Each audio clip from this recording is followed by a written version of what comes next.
As everyone knows, this game has been anticipated for a while. It went into beta back in October of 2020, so it's been a bit of a wait. I'm sure most of you have already looked at reviews to see if whether or not you want to play the game, but have any of those games been through the perspective of the hardest difficulty? Clearly, I've not beaten the game. I definitely have not had enough hours to be able to do so, especially on the hardest difficulty. So, here are my first impressions. If you want the short answer, the game good. If you want the long answer, it's still game good. But I do have a couple gripes, and I think it's literally just 3 gripes. From a technical perspective, the game is great. I've only come across 2 glitches that seem to be kind of annoying, if not frustrating. The annoying one is sometimes the enemy will take a solid 30 seconds to a minute to end their turn, even though they've already done their move. A little frustrating because it already takes long enough for me to finish these fights. The other glitch I've come across is a bit of an issue. Sometimes during combat, the player UI will just completely disappear. Don't know why, don't know what causes it, but the only thing that seems to make it come back is by loading a previous save. Allegedly, if you just pause the game and then unpause it, it will come back, but I have not experienced this. So that being said, quick save a lot. You do not breathe in this game unless you've quick saved first. Beyond that, I mean, the game is pretty solid. I haven't come across any other glitches. As for gameplay, if you're not in turn-based games, it may not be for you. However, that being said, people who do not enjoy top-down turn-based games have come to enjoy the game, so your mileage may vary. It can be a bit slow-paced, especially on Tactician, slow and stressful. There have been times where I've spent a solid hour fighting a single group without dying. May not have died, but I sure as shit was sweating. So how does the gameplay compare to the balanced difficulty?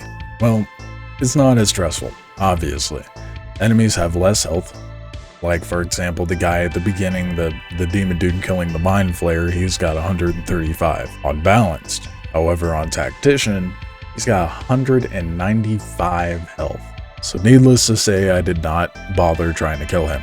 These strategies will vary with enemies as well. Enemies on balanced will do some movement, they might hit you, they won't min-max every turn. However, on Tactician, enemies min-max every second that they are fighting you, and they will body you. They will make sure that you're not just downed, but full dead and require a resurrection scroll or a visit to Withers. It can be brutal, unforgiving, relentless, frustrating, but once you figure out a strategy to overcome a situation, it can be pretty satisfying.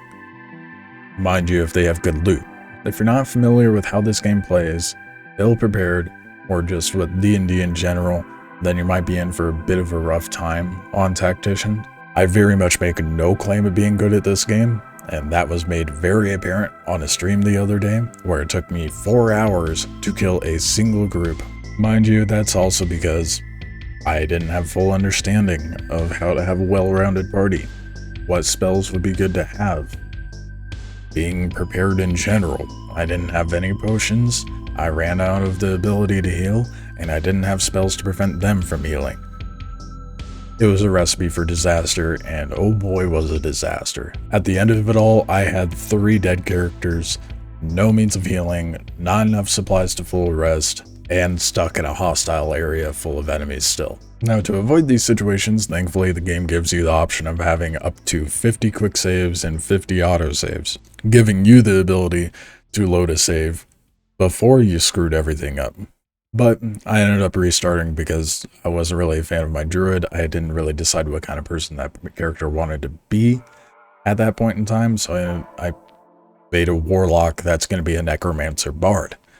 That seems a lot more entertaining and interesting to me, so if you want to see the live streams or highlights of that, be sure to subscribe. In regards to gameplay, but aside from difficulty, the world is very much able to be manipulated. This can vary your strategies greatly. You could trap a group in some vines, light it on fire, so then they or stuck in a pit of fire and can't move without getting damaged. You can Spartan kick your enemies down a chasm and never see them again. You can try throwing a candle, drop it on yourself because you got a bad roll, catch on fire, die, end up being a burning corpse on the floor, so now your companions can dip their weapon into you and gain burning damage to their melee attacks. The possibilities are endless, but just bear in mind, anything you can do, the enemies can do better in Tactician.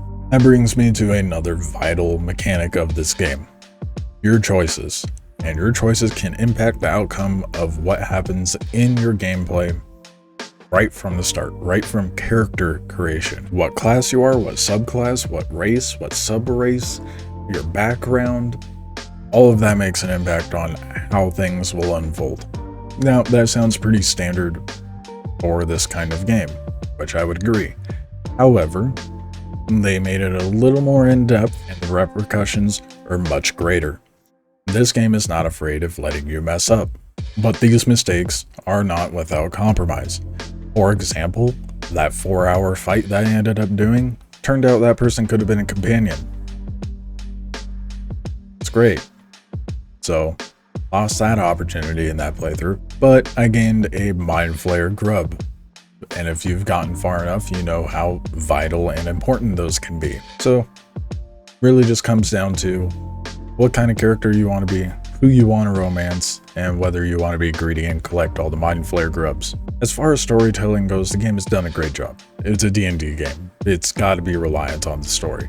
The narration's great, the voice acting's great, the dialogue writing was well done. They immersed you into a tutorial that involves the story. I genuinely have no complaints as far as storytelling goes. As far as visuals, the game looks stunning. Whether that's through gameplay or cinematics, both are done very well. In gameplay, the environments are very well immersive. They feel lived in, full of life, and something that you want to explore. As far as cinematics go, my only complaint is, why so much film grain? Like, you put so many man hours to make such a beautiful cinematic, so much attention to detail. Look at the Mind Flayer's hand when it reaches out and moves its fingers. It looks like octopus meat and skin over some bone. That could not have been easy to accomplish.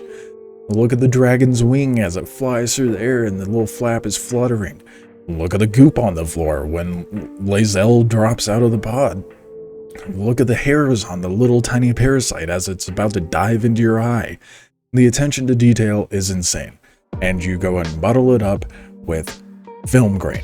I understand some people say it gives it a certain aesthetic, it makes it look more cohesive, so on and so forth, but my personal opinion is I would rather see the cinematic without film grain, so I can see all of the work and detail they have put into it.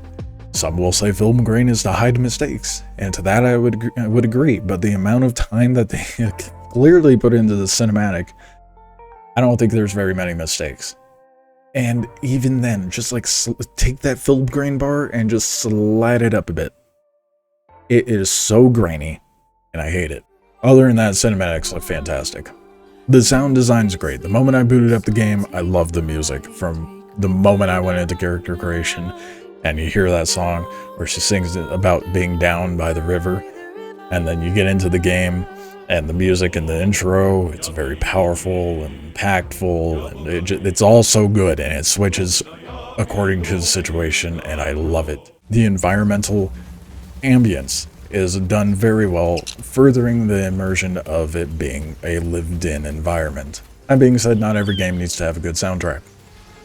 Remnant 2, for example, not the best soundtrack, but it's good enough for the game. Sound design for the game, that's a whole nother story. But when a game does these things well, it makes the story and the gameplay impact even harder, even better. Take Death Stranding, for example, when you're carrying your mother up the mountain, and then that song starts playing, and it zooms out, and you get chills. It furthers the storytelling, and it makes it so much better.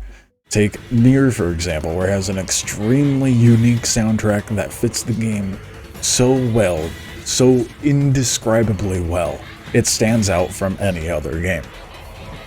So that being said, Baldur's Gate 3 has done exceptionally well with their soundtrack and sound design to accomplish those things. All in all, the game is really good. It seems to be causing a bit of a stir in the gaming industry, but it's probably a good thing. A new standard is a good thing for developers. Not that these developers have to meet this standard. There's been a lot of games in the last 10 years that have made a new standard for the gaming industry. Look at Skyrim, The Witcher, Breath of the Wild, Elden Ring being the most recent one. They've all set a new standard. They're all renowned as games. But games haven't had to meet those standards in order to become successful. Look at Remnant 2. That's not a new Elden Ring. I mean, they have it's its own thing. So just because Baldur's Gate 3 is really good and sets a new standard doesn't mean it's an issue for the gaming industry. So I don't understand why these devs are upset. As far as the Tactician Difficulty, it's a true test of patience and skill, obviously. When I finish the game, I will make a full review on it. In the meantime, I will be making reviews on other games that are just releasing, like Atlas Fallen, Starfield, to name a couple. And in between those reviews, there will be highlights, and I will be live streaming on this channel. So if you want to see any of that, be sure to subscribe. I appreciate you watching, and I'll catch you next time.